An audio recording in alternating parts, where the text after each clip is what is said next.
Hey, that works. Good evening, ladies and gentlemen. Welcome to the Charter Township of Oxford Planning Commission regular meeting for today, November 13th, 2025. And I am chairing the meeting tonight. So you may find some mistakes, other things going on, since this is my first time at doing it. But we gave Corey Bailey a few days off, and so you're stuck with me. So let's start out by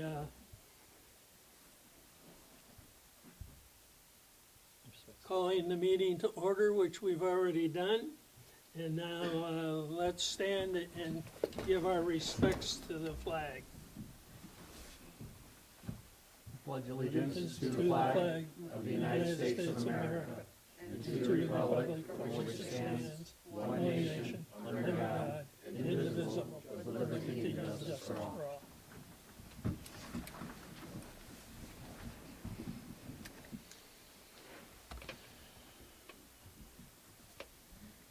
Okay, can we get a roll call of members, please? Austin? Yes, here. Here. Oh, yeah, here, I didn't write the last name, I was quite pronounced correctly, let's Oh, I'm stop. sorry, Volosik? Volosik, my apologies. Blankenship? Here. Here. Wagner? Here. Turner? Here. We have a quorum. Okay. All right. Next item would be to approve the agenda for tonight. Motion to approve the agenda? Second.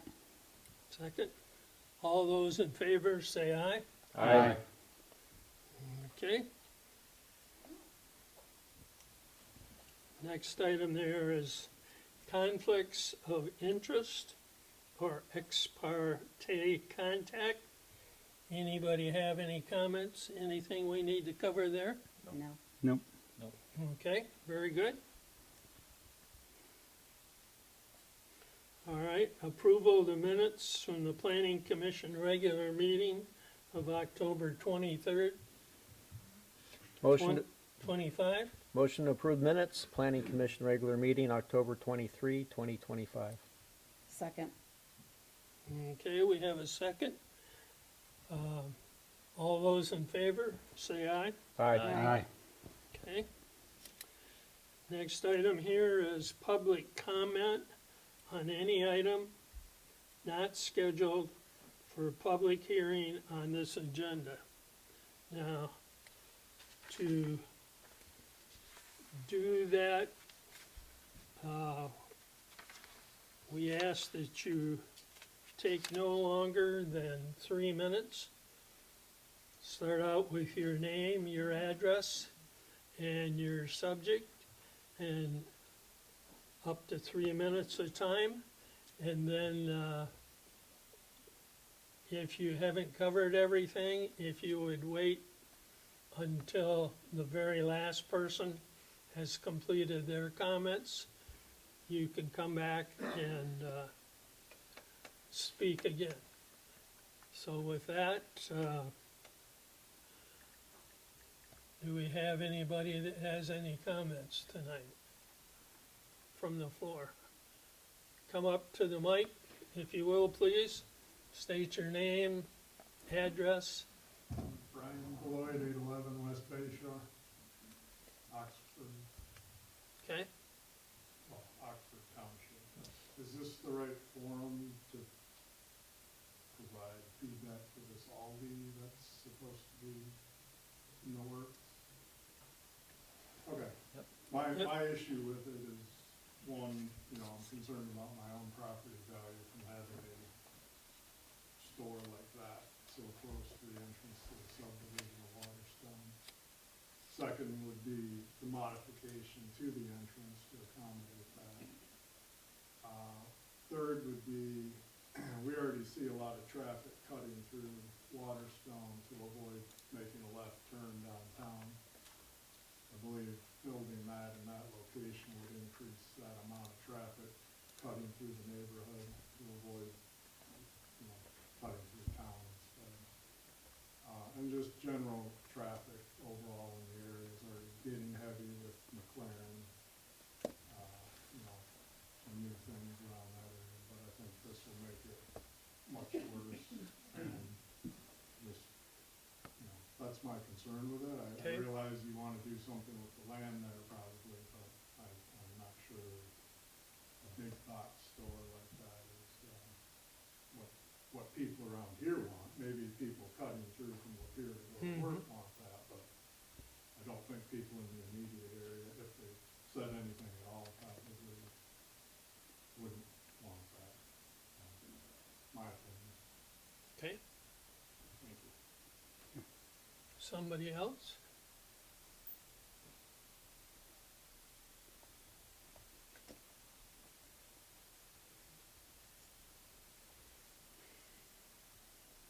Okay, if there's no one else, we'll move on to the commissioners' comments.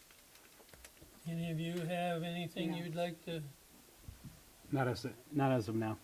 okay, Nope, I'm good. Thank you. Good. No, thanks, Mike. okay?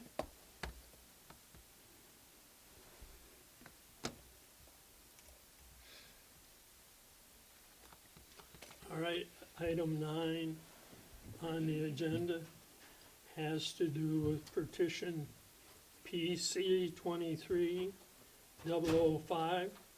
The petitioner is Trident Press 3 LLC, 3400 East Lafayette in Detroit. Now, before we move, what did I do?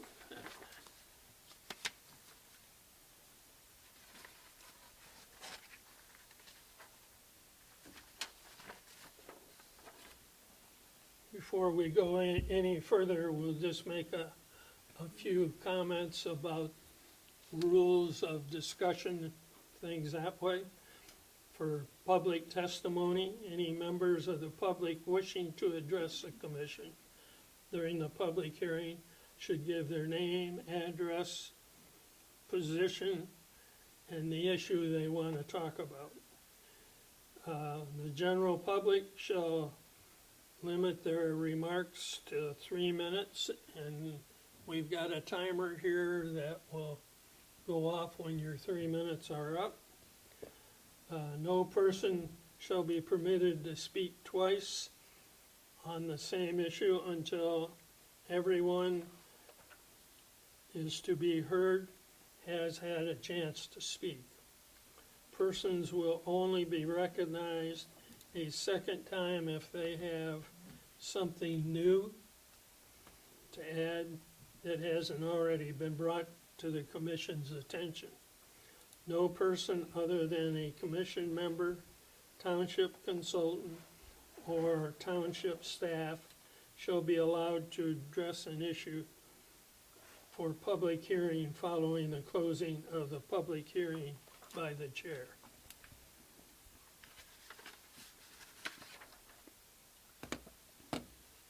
Okay, do we have anybody else that wants to speak at this point?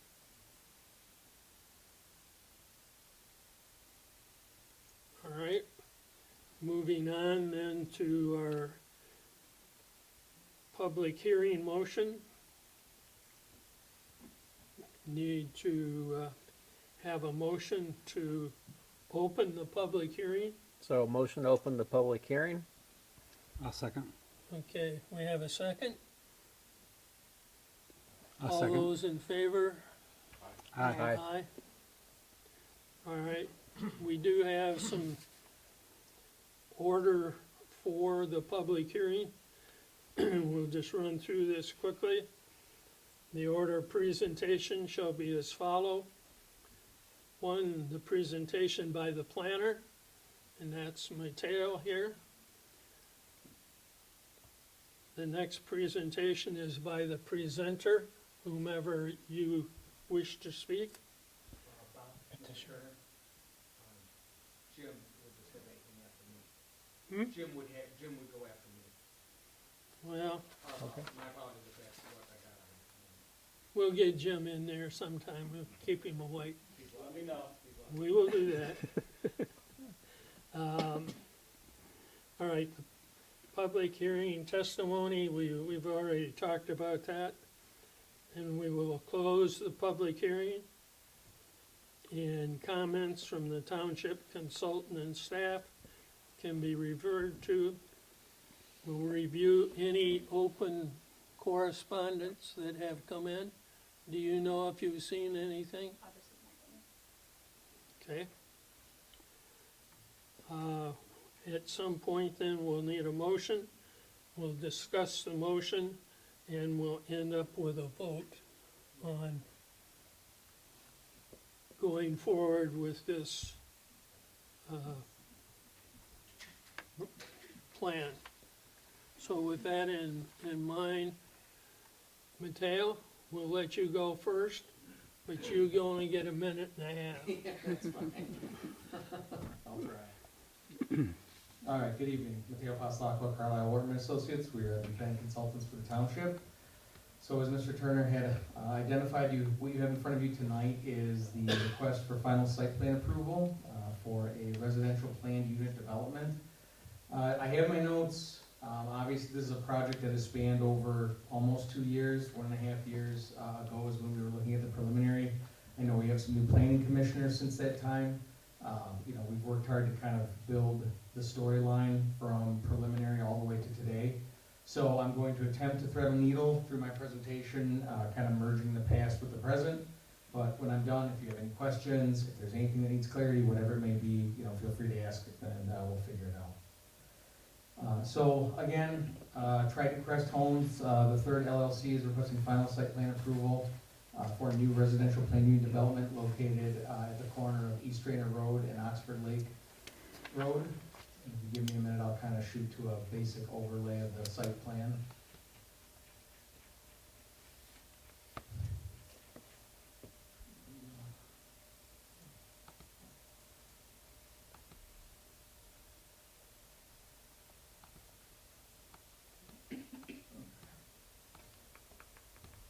So the site is 144.9 net acres and encompasses Tullamore Lake while bordering Mud and Floss Lakes to the north. The project is proposing 62 single-family detached and 104 single-family attached units within one condominium development. Units will be a for-sale product. All units provide flexible floor plans ranging from 3 to 4 bedrooms and 2 to 4 bathrooms. 2-story and ranch models are provided. Per PUD requirements, the conventional plan was provided at preliminary and is required to show what the site would be developed into the R1A zoning. So while this is a proposed PUD, the conventional plan that was required at preliminary and included in the final is here. Essentially, when you do a PUD, it allows the developer to propose deviations from the underlying zone. And the return for that is that the development offers substantial benefits, in which we'll get to further in my review. But just for reference, this is the conventional plan, so developed under R1A, which is our densest single-family 6,000 square foot lot zone. 173 units would be possible, and those developments do not have an open space requirement like your PUD ordinance does. So some of the amenities that are offered in the project are pedestrian dock access provided to both lakes at the western portion of the site. Condominium documents indicate that motorized watercraft would not be allowed on Tullamore Lake. There is a pickleball court or sport court proposed at the Oxford Lake Road entrance, and there are pathways through the site that offer passive recreation. So to kind of backtrack a little bit through the history of the site, in April of 2024, the preliminary plan was presented to the Planning Commission indicating the type of development being proposed. The waivers being requested from the base zoning R1A and the RPUD standards. The substantial benefits for the site, what they were offering as far as substantial benefits for the site, the type of housing offered, and the passive recreation amenities that they were going to provide. After substantial presentations from township consultants and the applicant, as well as public comment and applicant dialogue with the PC, the plan received conditional preliminary approval. Conditions centered around the site continuing to meet the requirements of offering a substantial benefit above and beyond what was possible with conventional zoning, full site control, contiguous land, and incorporating at least 2 superior design elements per your ordinance standards. Additional conditions were related to using native landscaping, retention of existing trees to the greatest extent possible, quality architecture for the housing, and fulfilling any other requirements as noted in the consultant's reviews for the preliminary plan. In October of '24, the applicant presented a modified layout to township staff as it related to the placement of several single-family housing units along the drive between Mud Lake and Tullamore Lake, and the swapping of 3-unit and 2-unit attached models. The result was more homes being moved to the south side of the road, with the rear yards facing Tullamore Lake as opposed to Mud Lake. And if you give me a minute, what I can show you here is, so this is the final plan that they are proposing this evening. This was the original plan at preliminary, and my apologies to kind of get the whole site in scope. It's a bit of a challenge, but essentially what you can see here is that there's 2 units here, and then there's a row of units that kind of follow the drive that would have had their backyards facing Mud Lake. What they modified to was what you have before you this evening, where now these 2 units are gone, the row has been shortened, and kind of the difference has been pushed down here. Now, the impetus for this change really came from the fact that prior to development on the site, there were several small scattered conservation easements throughout the land. And those easements are conservation easements, can't do anything with them. So the applicant knew this and knew that they would need to work with Eagle to rectify this. So in the process of working with Eagle to consolidate the conservation easements elsewhere on the site, it kind of fostered this change. Now this change did net them 2 additional single-family units, so originally they were at 60 single-family units, and now they're up to 62. But the slight increase in the 2 units, they're actually under what you could develop conventionally, and the fact that actually more homes now back up to the Tullamore Lake, which will be completely encompassed by the development. The township did not see this as a major amendment, so a major amendment would have had to come back to you in a new preliminary site plan. The township did not deem that as such. That does not mean that we approved it, it just meant that we were okay with this change coming to a final and not back to a preliminary stage. I'm gonna make sure I'm on the right plan now. Okay. So with that, walking paths were also modified to be predominantly dead ends into viewing areas for the lakes. Previously, the walking paths weaved between and behind housing units, which can be seen as less optimal. These changes resulted, again, in the 2 additional single-family detached units. The consolidation and increased size in the conservation easement areas resulted in, again, kind of the amending of the site plan. After, my apologies, I went ahead of my notes. So again, the township reviewed this. It's in front of you this evening, and I'm happy to answer questions about it. In September of 2025 this year, a final site plan application was submitted for review. After 1 revise and resubmit round, the application, as you see it tonight, was submitted and is ready for your review. Tonight, the PC, or the Planning Commission, is responsible for determining if the applicant has met the conditions of the preliminary approval and the standards of the RPUD ordinance. So with that, they, in looking and comparing the single-family site with the R1A zoning designation, from a lot standard and a setback standard, there's actually no major deviations that were requested for those lots. R1A has 60-foot width lots, that's what they're proposing. They have a front setback of 25 feet, that's what they're proposing. Side yards of 7.5 feet, rear yards of 20 feet, natural feature setback of 25 feet. There's no deviations in the single family. These are essentially what R1A lots would look like. And for the building heights, again, it's still 35 feet and 2 stories. So from a single family development perspective, there are no major deviations from R1A. As we talk about natural features from the site, land improvements have commenced on the property. As noted earlier, the conservation easements have been consolidated primarily and have been increased actually from 15 acres to 45 acres. So again, when I spoke earlier about these scattered conservation easements, if you tallied it all up, it was about 15 acres. but in half acre, 1 acre, 3 acre chunks throughout the site. Now they've been consolidated into 2 or 3 large conservation areas that equal 45 acres in conservation. And just, the benefit there is that it's conservation, you cannot do anything in them.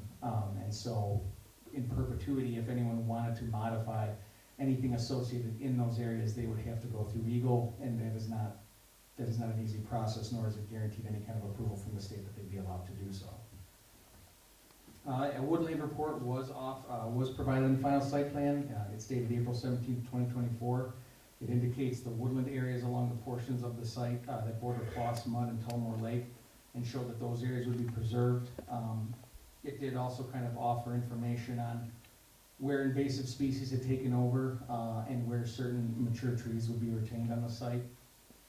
Staff did work with the applicant on crafting language that spoke to the Condominiums Association's responsibility for maintaining Lake Tullamore, or the health of Lake Tullamore. Those are included in the master declaration documents that were included in your legal counsel packet this evening. Circulation for the site really hasn't changed. There's still 2 access points, one at Oxford Lake Road to the north, and then one along Boulevard and Interest at East Drainer to the south.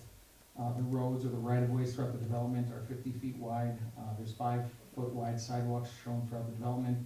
And then the emergency access road off to the east. So originally it was a 20-foot gravel road that's been improved to asphalt, which was at the pleasure of the fire department.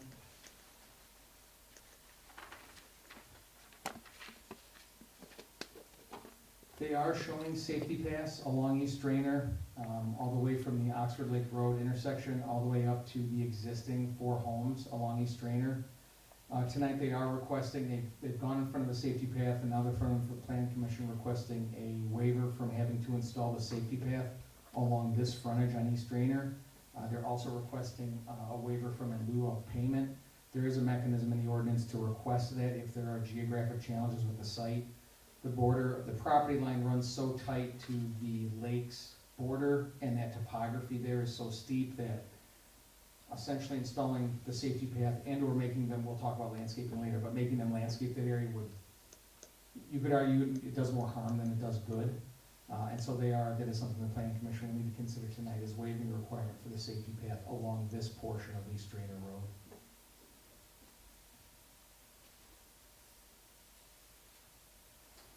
For site utilities, obviously Jim can go over that in more detail, but they are in the water sewer district, and they propose using stormwater treatment units prior to discharge into Tullamore Lake for stormwater and or detention ponds on site.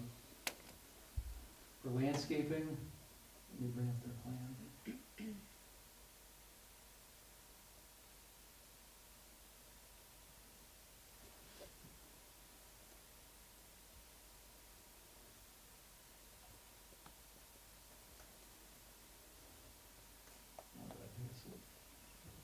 No, yeah. I know, you think I have it memorized.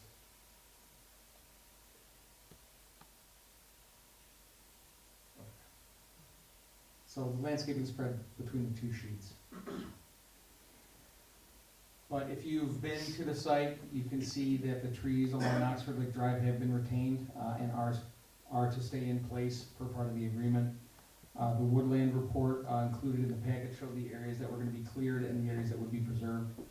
Each area provided a record of the vegetation found in each section of the site, again including invasive species, but also the mature trees to be retained.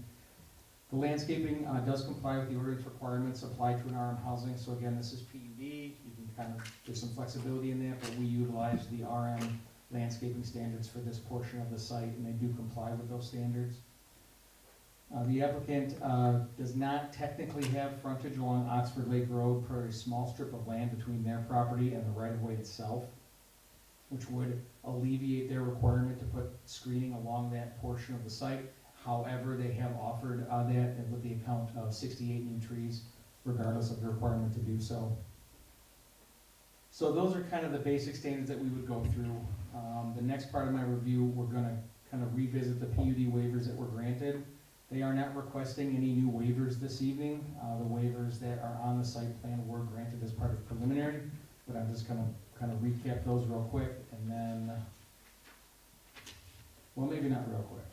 and then we can get to the question. So, so PUDs must, they must meet certain criteria to be eligible for consideration. During the preliminary site plan review, the Planning Commission did determine these criteria were met or could be met through conditional approval. The first one in your ordinance is a recognizable and substantial benefit to both the end users and the overall community beyond what would be realized in an R1A development. The applicant provided information talking about reclaiming the old gravel pit into a lakefront community, providing a mix of attached and detached housing units, providing 33%, 33.4% open space, which is more than the 25% minimum requirement. Developing the property with 166 units, which would be less than the 173 under R1A. Your PUD ordinance and most PUD ordinances offer what's called a density bonus, meaning if they really meet all the standards, you can actually allow them to develop the site at a higher density. They at no point were requesting that, but had they have been requesting that, they could have requested up to 207 units on the site. They speak to preserving woods and desirable natural features and removing invasive and undesirable species, planting native species throughout the development, and improving East Drainer Road pursuant to the RCOC approved plans. So in our observation of this, Carlisle Wortman, we note that the mix of housing does cater to separate but important demographics with both kind of a younger professional but then an aging in place population. The project does offer 33.4% open space over the 25% minimum. The conservation area is being increased is big from the perspective of that land was going to be open regardless. It's not to say that, you know, all of a sudden they made new land that they're going to preserve. They're just dedicating more open space to conservation. And open spaces does not necessarily mean conservation. There are ways to develop within open space, but conservation units you cannot. So we did cite that as a benefit, that going from 15 acres to a consolidated 45 acres was, was a substantial benefit. And amenities included were lake viewing areas and recreation courts. Again, initially the paths kind of weaved between units. We have found in the past that sometimes that's a bit of a challenge to privacy and or owners' perceptions about backyard rights and things of that nature. Now most of the trails just dead end into viewing areas, which we saw as optimal. While we do admit that, you know, reclaiming the site, improving the site from a land perspective, and implementing improvements to East Drainer Road per our COC requirements is an improvement for the development. It is something they would have been required to do under R1A. So we don't put as much weight on those statements just because by zoning standards they would have had to do that anyways. But again, the stuff cited earlier were what we recorded as substantial benefits to the site. Another requirement is unified control. Essentially, the site and or sites have to be owned and operated by one property owner and developed by such, which is Trident in this case. The land has to be contiguous. This is really just to ensure that we don't have some development that's got 3 acres between it and 3 acres below it and so on and so forth. They meet that requirement. The last category of requirements is superior design. At least 2 superior design elements outlined in section 14.8C shall be provided. So the applicant's response to this was that their landscaping utilizes native species and provides buffer zones. 50-foot wide roads were utilized to offer more green space. Typically a road is has a 60-foot right of way. They're proposing 50. So we noted that the use of native and non-invasive species and the maintenance of wetland buffers and land dedicated conservation easements kind of were in line with their landscaping statements. Their mix of units between attached and detached single-family units was another design element that they cited. You do not have a zoning district in Oxford Township that allows for these 2 types of units to be on one site. It's either R1A or some form of RM. Again, given that these kind of cater to two different demographics that are in demand. If I can find another D word, I will. We kind of noted that as a benefit. You couldn't develop this under conventional zoning. And then architectural details include housing units that complement each other in surrounding developments, as well as utilize equal materials like brick and various forms of siding. So we noted that the facades of all the units are predominantly shake siding, brick veneer, and synthetic stone. Some units offer faux vented gables or active dormers, depending on whether a second floor is an option. Sides and rear elevations are predominantly horizontal siding, but do offer brick veneer around the base of every unit.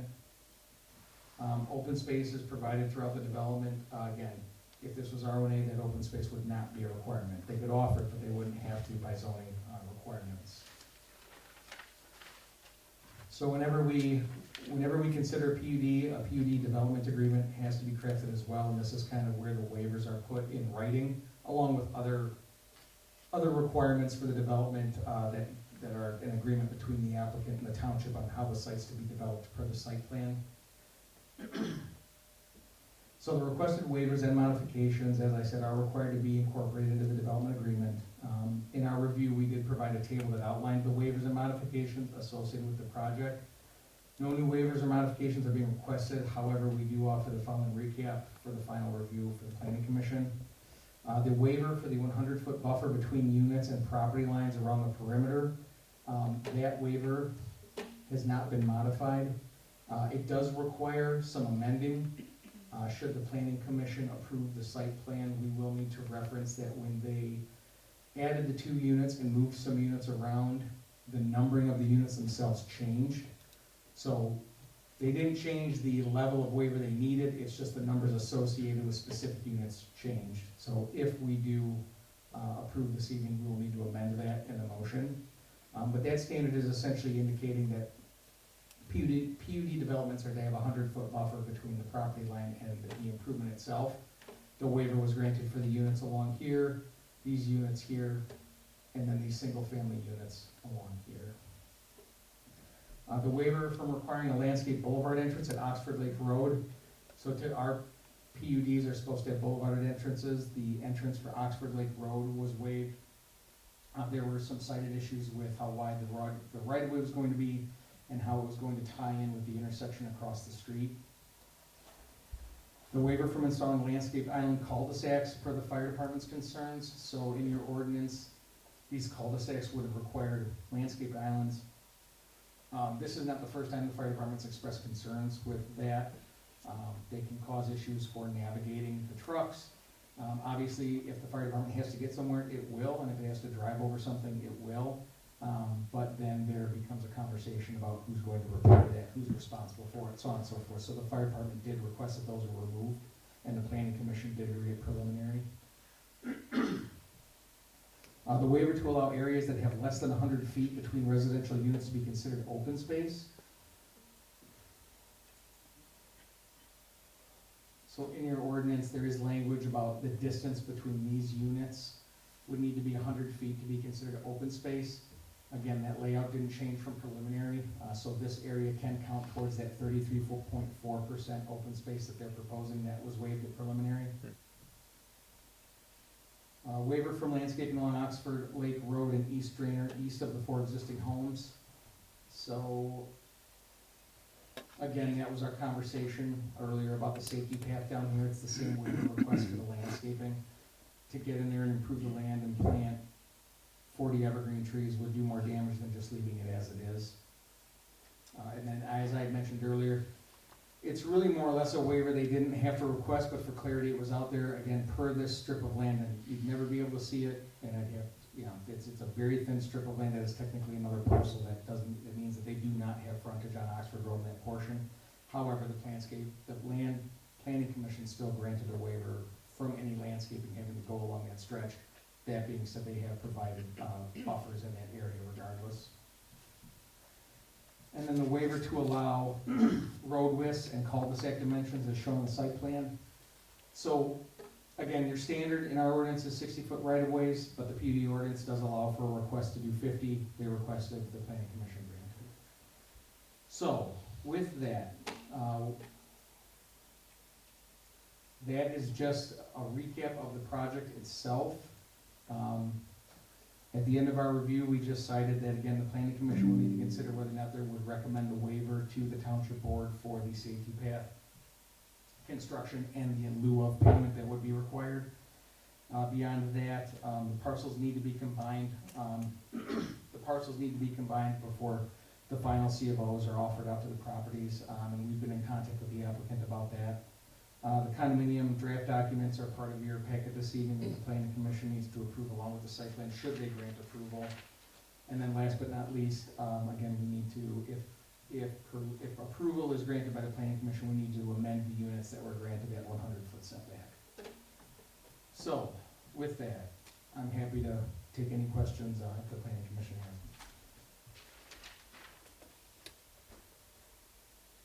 them. Okay.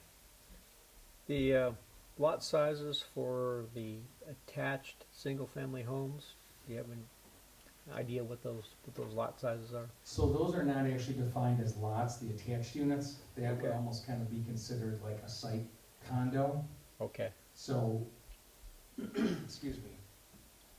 So like with your RM developments, we wouldn't have one lot dedicated to a threeplex or a duplex. I see, okay.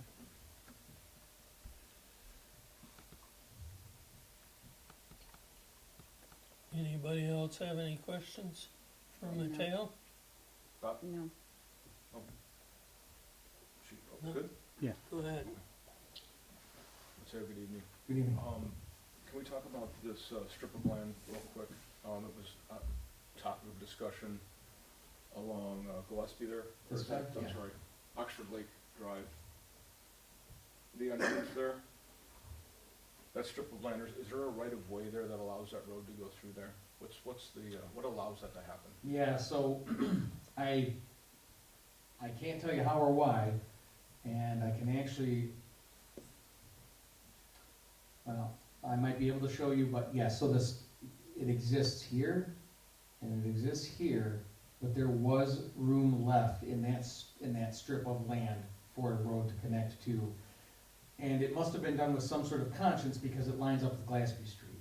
Okay, So it must have been foreseen at some point in time that a road would be there. But yes, there is a gap in that strip of land where they do have just that amount of frontage to get that road through. okay. I know that was a hot topic a year and a half ago. Yeah, Um, we were here for 4 hours, there were a lot of hot topics. Right. The safety path on Drainer, can you zoom in on a little bit? Yeah.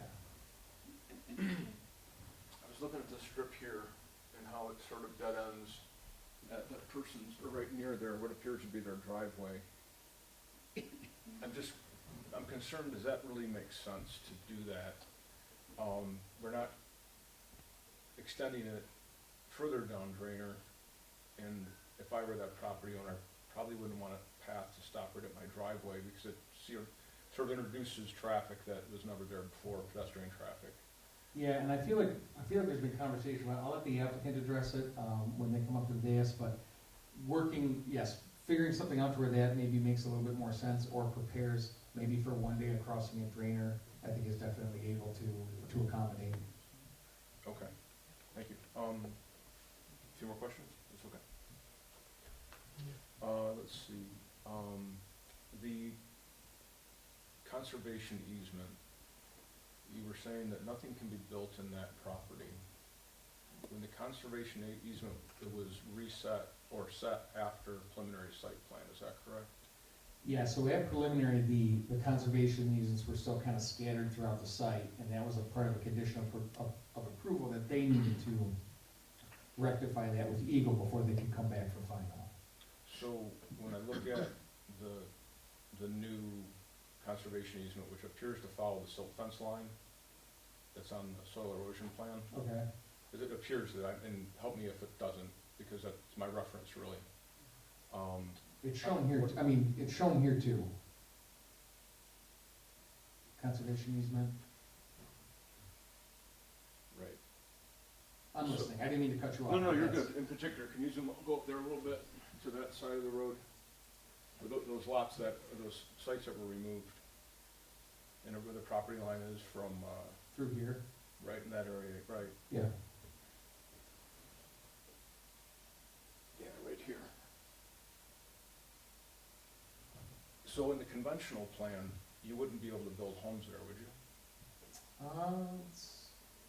If there's a conservation easement that's defined and you can't build in it, you can't build anything in it, Correct. it doesn't appear that the conventional plan that's shown in front of us in the packet reflects that.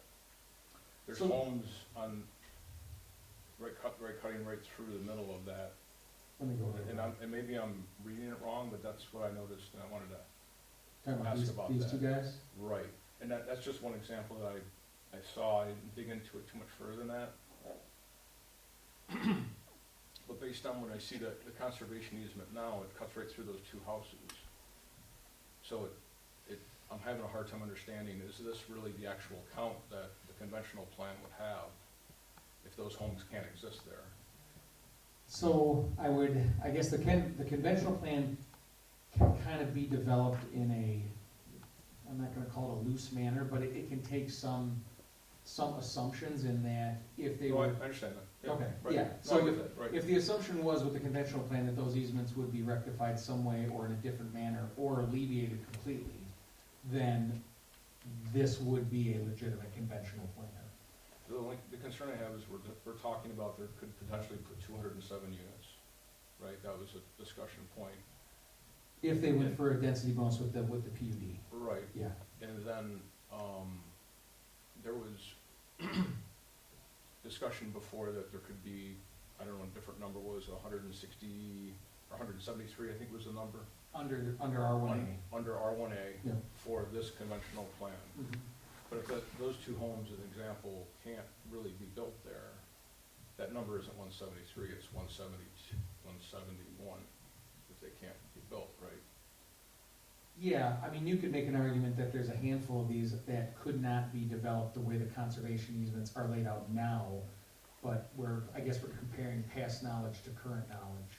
Well, right, I'm just, Okay. it's, what I'm hearing, weave through some of this discussion is that, well, we could build this, and it's a lot more dense, and it's a lot more homes, and this other plan brings substantial benefit, and I believe there is benefit to the plan. I'm looking at it, and, it's a difficult property to develop because of the contours and everything.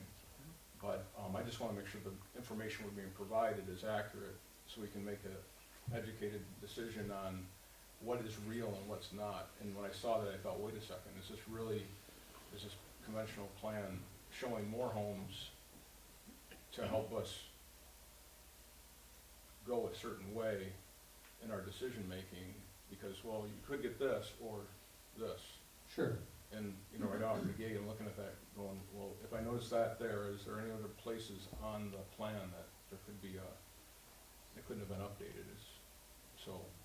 I will say for conventional plans, the ordinance does not require that and actually the state law does not require that like a full site plan be submitted for the conventional plan as well. So when we do our reviews of a conventional plan to determine whether or not it's valid, it's very cursory in the essence of like, are they, if there was a documented like massive wetland in the middle of here, we would be able to say, no, these units wouldn't count. If there was, an old railroad easement that cut clean through the site, we could kind of pick apart that. The oddity with this site was the conservation easements that were on there without really any kind of rhyme or reason, and I'm not saying that's good or bad, we just could not figure out why there are all these spot easements on the site. For what we had to work with and what they were providing, we did determine that this was valid. I get the point that you're making, I just wanna make sure you understand that, conventional plans are not like full-blown site plans. We would not put them through every single ringer of your standard. We would just look to say, okay, the lots that they're dimensioning are correct, the land that they're putting them on could sustain development, what are they presenting here? Okay.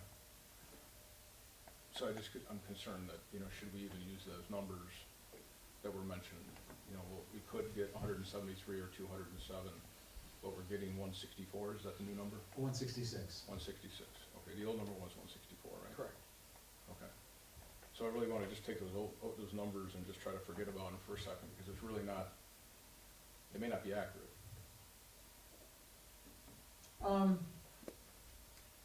For the amount of detail required for a conventional plan, it is. But I'm telling you that with the acknowledgement that the amount of detail required for a conventional plan is not a site plan. Fair enough. Just a few more questions. Bob, is that okay? Let's see, the design elements, you talked about the design elements. One thing that we talked about a year and a half ago was that there was gonna be this park provided as part of the, access to the lake, public access. Yeah. And that was, sort of a selling feature at the time. And,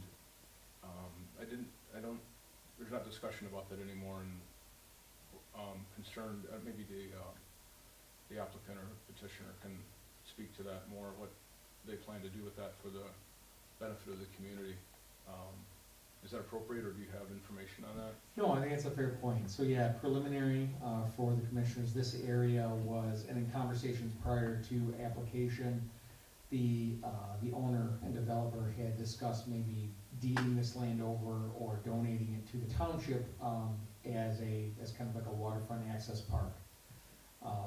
I was not necessarily involved in the conversation that took place afterwards, but I know that the township did discuss the matter with Parks and Rec, looked at it a few different ways, and ultimately Parks and Rec declined to accept the property as a park, citing some concerns with cost of maintenance, liability, any kind of improvements that the site would need.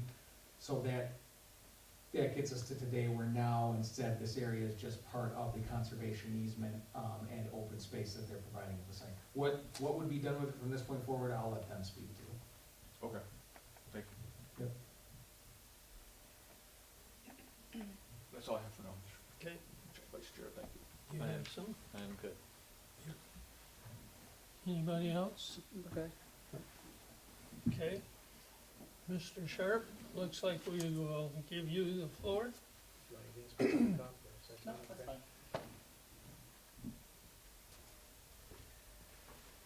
Good evening, Jim Sharp, Sharp Engineering, Township Engineering Consultant.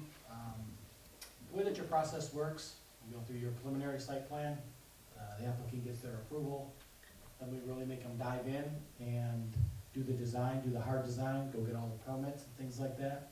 And then when we come back to you for final site plan, all of this should be pretty clean, from an engineering aspect, we'll call it. So you should be, I know that your letters, my letter is in your packet there. I just wanted to let you know that we have approved all the final engineering for the project itself. They have obtained their land improvement permit. They have the eco permits that Mateo's been discussing, the streams of waters, the parts 301 and 303 permits. Just kind of running through everything here. We did have a couple minor comments, but basically the grading plans that we're seeing on this final site plan match the approved engineering plans. The sanitary sewer, there's capacity within the sewer system, and they're working through, that's the only permit that they do not have at this point is their sanitary sewer permit through Eagle. I think it's just going through the process. I don't think there'll be any hangups with it, but that's the only permit that they do not have. With regards to the water, again, there's ample water to supply this development here, and they do have their Eagle permit already for that. Stormwater, again, everything is going through either some pretreatment measures before it enters the lakes or into the detention ponds. So they're meeting all the stormwater requirements. And with regards to some pavements, in those, they do have, as Mateo mentioned, the access drive for the fire. The type of pavement that they're doing, they could change it, but right now it's just asphalt with curb and gutter in there. That's all acceptable to us. They are making improvements out on Drainer Road for the road commission requirements. So I don't wanna say it's gonna eliminate everything that's happening there, but it's certainly gonna help with the backups that occur. And really that's it, other than the safety path waiver that Mateo mentioned. But from an engineering perspective, we are 99% there. We're just waiting on that Eagle permit. And I guess really with that, I'll keep my presentation short and let you guys get to the real work, unless you have any questions for me. Any questions for, Question, drainage, coming off of the, can you zoom, would you mind, are you able to control it, Jim? Yeah, I am, I think. I think I saw a note in there somewhere about that pond that drains, does it drain to a ditch? This one out here, right here in the corner? Right, Yes. and then does that drain to the lake? I believe it actually drains the opposite direction, or actually, I think it goes underneath Drainer Road, and it drains onto there's a wetland that is on the golf course, on the Okay. opposite side of the road. So the four neighbors there, the four houses, They set up real high. We put a water main through there a couple of years ago, and I know that Okay. they're sitting up kind of at the peak, and the drainage comes down the hill there and ends up on the par three golf course right along, or the par three hole right along Drainer Road, and other wetlands on the property and drains to the south. So they shouldn't experience any issues with drainage No, and changes? no, and the road commission saw the proposed outlet, and they approved the pipe that's coming out of the pond there. Okay, thank you. Anything else? Anybody else? No. I have Okay. a question, Mr. Chair. You stated something about master deeds and bylaws. Yes. Is there something He missing stated there? it, but yeah, go ahead, I'll try to answer. I saw him, yeah. It says our comments from previous submittals remain, so can you address those comments? You know what they are. I think that at the time that we did our review, we were in the process of reviewing the language that was in there. And since that time, the applicant has submitted them to us. Okay. And everything, yeah, all of our comments have been addressed. Okay, very good. Just wanted to make that clear. Thank you. Okay. No more questions for them. We'll turn it over to the presenters. And you tell us where we've made mistakes. Good evening, Mr. Chairman, members of the Planning Commission. My name is Kevin Coles. The address is 41200 Coventry Road, Novi, Michigan. I'm the attorney for the developer. We have with us from the developer, Trident Crest, we have Nico Schultz in the second row here, Tom Turnbull in the front row. We also have the engineer for the project, Greg Bono from PEA Group, and Bob Tedesco, the builder for this community from Silverado Homes. We're pleased to be in front of you tonight. We've worked hard over the last 18 months or so to address all of the conditions that were imposed on this preliminary site plan. And we've done that, and we've brought back to you a final site plan that complies with all of the approval criteria that are in your PUD ordinance for approval as a PUD. And we ask tonight that you approve the final site plan, that you approve the open space agreement, which we call the master declaration, but it's the open space agreement for the development that we've prepared in compliance with the PUD provisions of your zoning ordinance, and that you also recommend to the Township Board, as the Safety Path Committee has already, the two waivers we've requested with respect to the safety path that's east of the fourth house, the easterly house on Drainer Road, so that safety path is waived, and payment in lieu is also waived. Among other things, it's impossible to put a path there technically, and the developer paid in lieu of the path that would go along most of this segment when the Woods of Tullamore was built. The Trident Crest 3 also developed Woods of Tullamore. So with that, we're happy to answer any questions you have, and thank you for your consideration.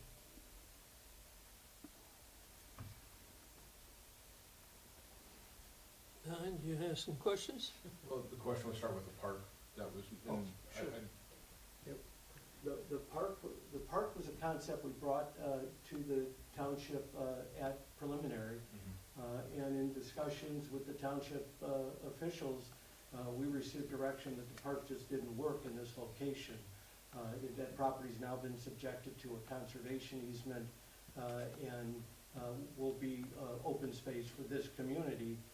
It's it's usable land for the community, but it's open space just for this community, the Tullamore North community. then maybe, forgive me if I'm asking, Mr. Chair, is it appropriate, the right person, how do you control that? With that, how would it be controlled, the way that property's arranged with the roadway?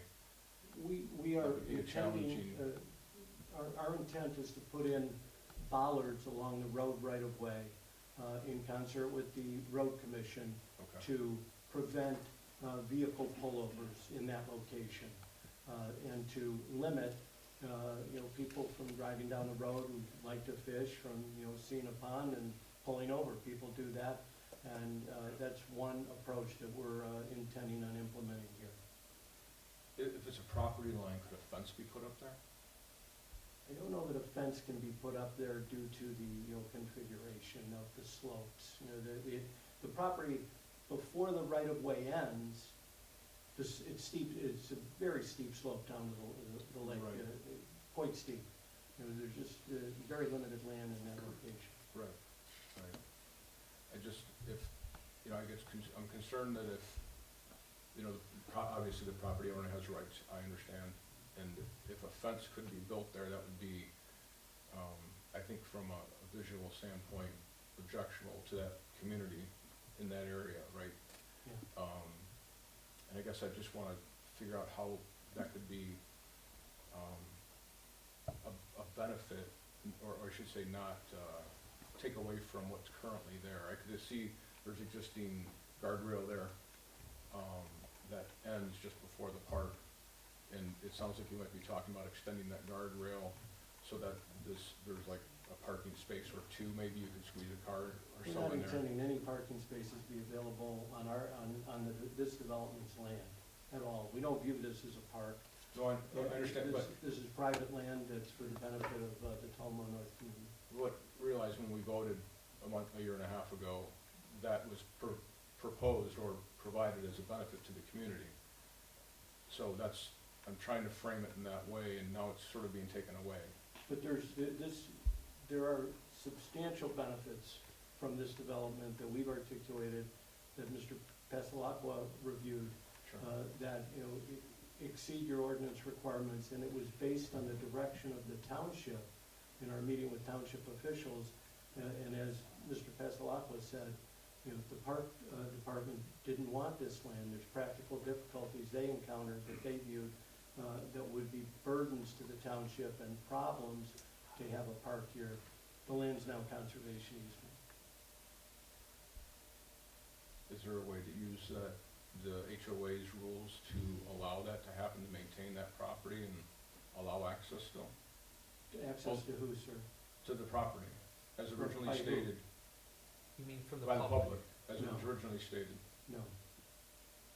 There's no public access here.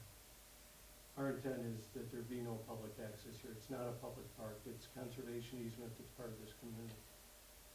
Okay. That's all I have for now, thank you. I have one quick question. From our notification, what would these road ballards look like? They haven't been designed, but they would be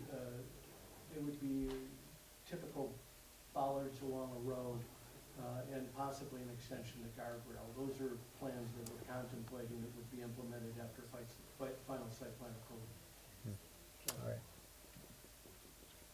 Yeah. I mean, would they just be round, big round metal stakes? Would they be big boulders, No, Tom Turnbull, Swabi Real Estate Group, Triton Crest, 3400 East Slab Dash, Detroit. What Kevin's describing, if you go out there, there is a guardrail that is pretty much along the very, very steep slope along the north side of Drainer Road. As the guardrail stops, there's a number of bollards that continue. Then there's a break, there's no bollards. There's an opening there, people, they've backed boat trailers down there, and it's kind of an attractive nuisance. The question from the commissioner that would the HOA want to welcome the public? We can't ask our HOA to take that responsibility, that liability for the public. The same reason that the township didn't want that attractive nuisance in your liability. We will extend the bollards that people aren't gonna be driving and backing their small watercraft and dropping it in there. The bollards will be spaced such that you're not gonna be able to do that. In time, if people aren't backing down there, that vegetation is gonna recreate, it'll fill in. The places that the people in the HOA want to access the water, we've put different access points into the lakes. And if they have kayaks or paddleboards, they'll be able to do it there. So the recreational resource will still be available, just not from that location.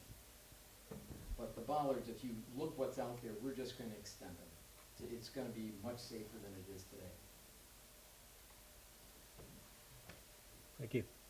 I just, if you don't mind, Mr. Chair, is there a way that we can have something, without putting, I don't know, a bunch of conditions on this, but have a respectfully built guardrail that is similar to what's there? Yes. So it's not, the community doesn't see some large fence go up, that basically says stay out. Yeah, our intent was never to do a fence.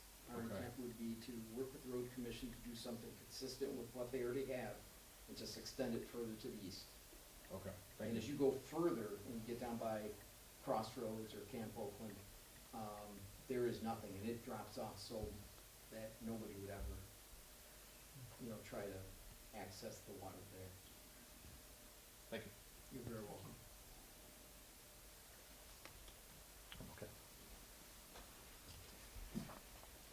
Anything? Any? No. Nope, okay. I think we've reached the point where, we need to decide what we wanna do, get a motion. Mr. Chair, Public hearing. yes, a public hearing. Public. Hmm? Public hearing. Oh, we Public need to- comments. We need to close the public hearing?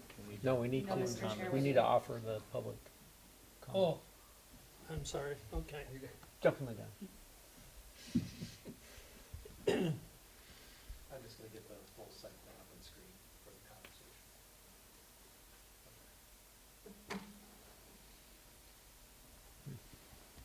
Okay. Is there any members of the public that would like to comment on what you've seen? Please come up, state your name, your address. Yes, my name is David Schreiber. I'm at 555 Tullamore Circle. And my question is that the safety path, I would really like to see it go as far as our driveway and our subdivision so we can get our 49 homes out safely into this path. And we are just a little ways past those 4 homes, is where our street is. Oh, it's these, That's all I have to say. it's these right here. Okay. Are you, It's gonna safety path end right here. You have to go right, Yes. you have to go through there, across their lawns. To get it down to where we can get out of our subdivision, our young people, safely into the safety path.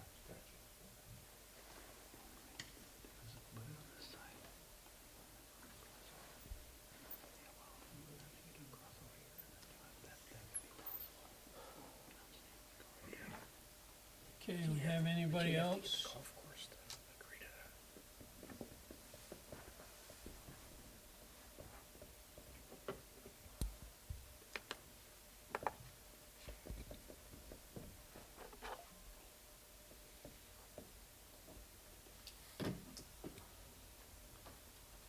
Okay, do we need a move to close the public hearing? We do, we need a motion to close the public hearing.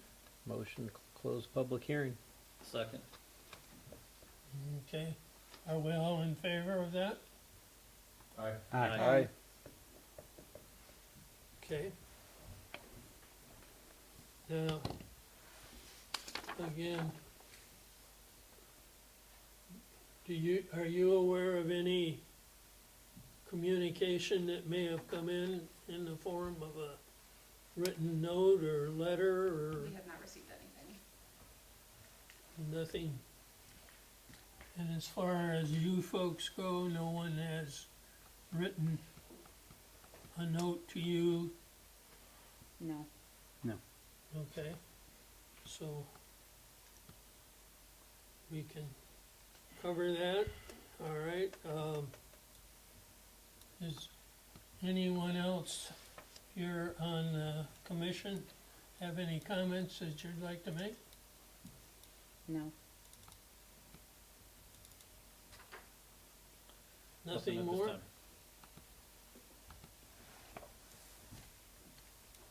Maybe one quick comment. I'm personally am satisfied that the planners did their job in terms of reviewing the conventional plan that was presented.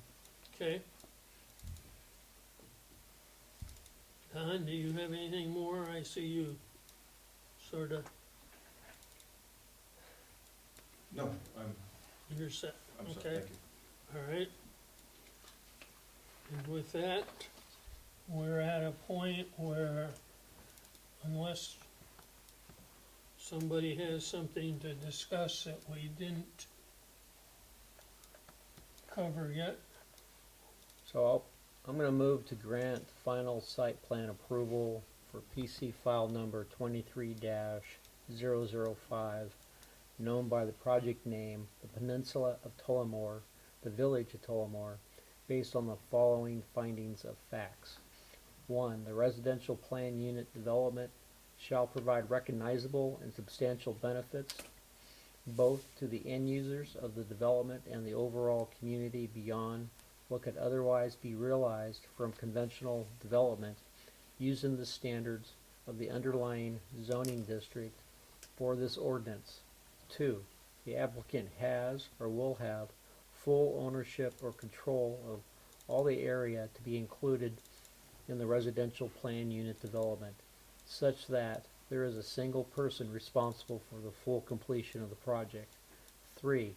All land included within the residential plan unit development is contiguous. And 4. The residential plan unit development shall provide at least 2 superior design elements as defined in 14.8C superior design. Such final site plan approval shall be conditioned upon the applicant completing and submitting the following in its request. 1. Applicant providing the information required by the township zoning ordinance as set forth in the reports submitted by the township consultants, the township fire department, and the township administration. 2. Applicant's submittal of revised plans addressing stated deficiencies in reports submitted by the township consultants, the township fire department, and township administration. 3. Submittal for consideration by the planning commission of A. Approval of the irrevocable recorded open space preservation instrument by the township board. B. Master deeds and bylaws for the 2 proposed condominium associations establishing ownership, governance, and maintenance obligations, including road maintenance. C. Approval of a PUD agreement by the Board of Trustees. And D. Any related easements, road maintenance agreements, and other documents necessary to implement the final site plan. Additionally, the Planning Commission further approves to amend the 100-foot boundary setback waiver as approved in the preliminary PUD site plan to attached units 46, 47, 48, 49, 52, 53, 54, 55, 56, 57, 58, 59, 60, 61, 62, and detached lots 1, 21, 22, 23, 24, 25, 26, 27, 28, 29, 30, and 31 as shown in the final PUD site plan. I'll second. okay, we have a second. We'd like to go ahead and call for a vote, and we'd like to do it as a roll call, please. Yes, sir. Dirk, Yes. Wolosik, Yes. Blankenship, Yes. Wagner, Yes. Turner, Yes. Austin. Yes.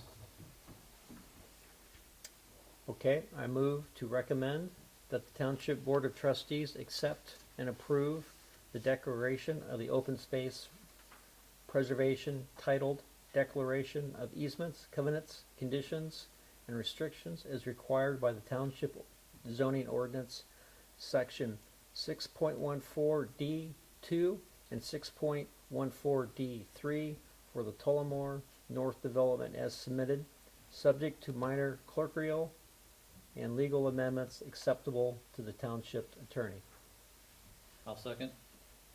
Okay, we have a second. Call for a vote and make that a roll call, please. Losick, Yes. Wagner, Yes. Dirk, Yes. Austin, Yes. Turner, Yes. Blankenship. Yes.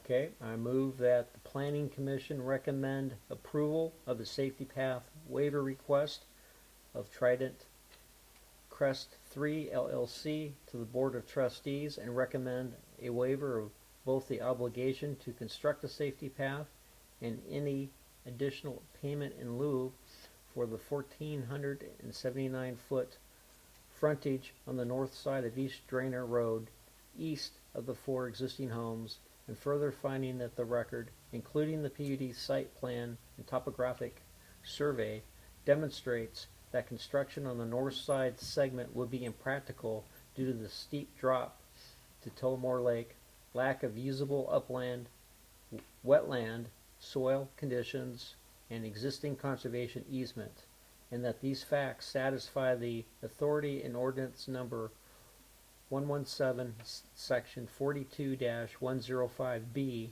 to waive installation or payment where construction is impractical. I'll second. Okay, let's do a roll call, please. Blankenship, Yes. Dirk, Yes. Losick, Yes. Austin, Yes. Wagner, Yes. Turner. Yes. Motion's passed. Okay.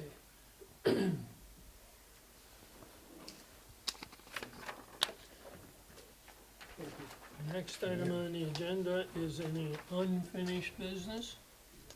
And I don't know that we have any. Hey Bob, am I allowed to dismiss myself? Am I allowed to dismiss myself? Yeah, I guess you can. New business? What about any new business? Teo, do you want me to? Let me see. None there. Let me see. Communications and committee reports. Some of you did the tour of the gravel inspection report. Thank you very much. Oh, I did not go on that trip. Thank you. Thank you very much. Appreciate your time. Thank you.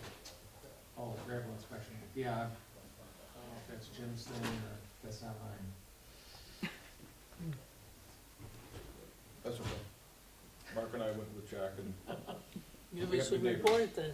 we have good neighbors. They seem to be doing a good job, especially Koenig has made a lot of improvements off of the Lake Road.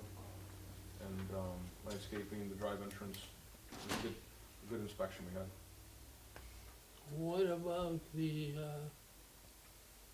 pits that are along these areas up here? Did you go through those at all? We did not, no. No, we talked about them. I think they store some materials there and access them occasionally. Those are not active, right? Right. Okay. Moving on to the ordinance review committee. What you so- talking, Mateo? Yeah, so this is an update both on ORC items, mostly ORC items. So last night, the board heard 3 requests for zoning text amendments. One being the display and auto convenience marks, essentially the outdoor display at gas stations. They did approve that language as proposed. They considered the text amendment to allow the solar accessory structures ground mounted and roof mounted, and with the exception of a minor amendment to battery placement, they approved those. They denied, or they did not accept the 90-day extension for the building official for temporary events. There were concerns there that essentially these temporary permits are not held by businesses located in the township or that are permanent in the township, and that kind of extending that window of competition for businesses who are brick and mortar here and potentially selling the same thing is not something they felt comfortable with. So right now, the ordinance stands that when you pull a temporary outdoor sales permit, you have 90 days, that's that. Then we did talk to the board about ADUs and mixed use. We kind of you know, the ORC compiled all of our homework on the two topics, put it in front of the board. As it relates to ADUs, at this time, it felt as though there's just too much concern regarding the proper way in which these could be regulated, both from a perspective of writing the standard, but then enforcing it, like physically enforcing it from a code perspective. There may be an opportunity in the future to revise it or revisit it for now, but initially the board's reaction to it was that they're not interested in seeing ordinance language for that right now. Flip side, they were very supportive of mixed use. A few thoughts here and there about where and how, but for the most part, there was a unanimous consent from the board that, you know, they would be happy to review and word a mixed use ordinance to kind of start working its way through the process of ORC and PDC board. So the ORC met this afternoon, kind of went over those notes, developed a plan. We'll also start looking, our homework over the next month or two is to start looking at the adopted master plan and seeing what initiatives we could take from there for our next annual work plan. So, plenty going on. Mr. Chair? Any comments Is for, there a few questions? go ahead. The mixed use discussion, does that involve, our discussion a few months ago about the 4-story, you're nodding yes, okay, Yeah, so, sorry. that's okay, I wanna make sure I got the right, so was there any discussion about, you know, increasing density as you get closer to the town, to the village, and then decreasing density as you get further out, or having some different setbacks and things like that as you're further into the township? Yes and no. I'd say yes from the perspective of, like, there was conversation about lot sizes, like how much, like really what could you accomplish on a smaller lot size as opposed to a bigger lot size when it comes to density. I wouldn't say that there was necessarily a tiered approach, like fanning out from the village. If anything, there was, I think it was jovial in nature, but there was conversation about how you have, you know, a drainer and 24, 3 of the 4 corners contain vacant properties. And like, well, maybe there's an opportunity to do something like that there. And so that distance is kind of a little bit off the beaten path of the village. So there wasn't so much about a tiered approach. We did talk about, you know, from a financial standpoint, the difference between 3 stories and 4 stories and whether or not the development could work or not work. And there was talk about setbacks, but more from the perspective of just kind of prepping the board that these projects typically have reduced setbacks in their design. That doesn't necessarily mean they have to, but they typically do. And we have to figure out the parking, right? If you try to force 2 parking standards onto one site, it creates problems. But it's not something that hasn't been solved in the past, so. Thank you. Yep. Okay. Mr. Sharp, Follow that. you have anything on your planning report there to share? It's all been shared with you. Do you have any questions? Any regards to any of the developments that are going on? Yes? I have a question for you. Get them, John. Okay. So, Sounded like a challenge. kind of across the street and down a little ways from this one, well, not anymore, but Tullamore Peninsula, there's, I think. Sanctuary Hills. Pardon me, Sanctuary Hills? Sanctuary Hills, Can you just clarify to the east of that. What's the status of that, do you know? They are in for their Eagle permits for water and for sewer. Okay. So construction likely in the spring. Is there a delay of some sort, or something that happened in their development process that, Applicants delay, okay, just going through the process and plan revisions and, okay, you know, taking time to get them back to us, so no delay on our end, just, you know, oh, no, I didn't mean that, like, on your end or on the township's, just curious if no, I if think they were that they selling have, property or pulling the plug, or what they were, you know, they have multiple projects going on through the Tri-County area, and maybe they were putting emphasis on other projects before this one, okay, but, no. so they're full steam ahead, They are. once they get started? They have soil erosion permits, they're going through the Eagle and wetland, Okay, sorry, thank not the wetland, but the Eagle sanitary sewer and water main process right now. Which have been submitted, so again, a few months, I would think, they'll break ground. Okay, are they getting anywhere near close to using up their time frame? They received one extension, and I need to double check, but they're with probably, I mean, I'm not to be quoted on this, I'm looking at the minute taker. But they're probably within a few months of needing to request another one if they don't have, the next round of approvals and kind of a shovel in the ground. And their final site plan, it's in the letter here, the final site plan was approved in December of '23. So I don't know where that puts it in terms of the timeline. I know that was recently discussed by, the building official, just to make Yeah, sure well, that the timelines are being met, but I think they're up against that wall and they may need to, ask for an extension. Yeah, I think they've gotta be getting close, Yeah, I mean, it's because always, if it's December, you know, we're almost into December of 25. And typically, they get about a year. yeah, I'd have to double check what the extension process is for final. But, yeah, I mean, I know that, the building official has had some communication with them about their timeline, so. Yeah, their process was, if you remember, slightly different. They were on the old process where they received their preliminary site plan, then they received their final site plan, then they're told to move forward with all of their engineering. Okay. The one that was just reviewed tonight was the first one of the new process where it went preliminary, then all the engineering, then you come back for your final. Because we were running into issues like that where Eagle was taking a long time to get issued permits. So by the time they had their final site plan approved, they went through the engineering phases and got all their permits, they were up against the wall already. Yeah. So that's one of the other reasons one of the reasons we revised the process. Any other questions, any developments or anything happening? Nope. Nope, that's it. All right. Thank you. Okay, we're down to the agenda item that says adjournment. Can we have Motion- anybody make a motion to it. motion? Motion to adjourn. I'll second. Okay.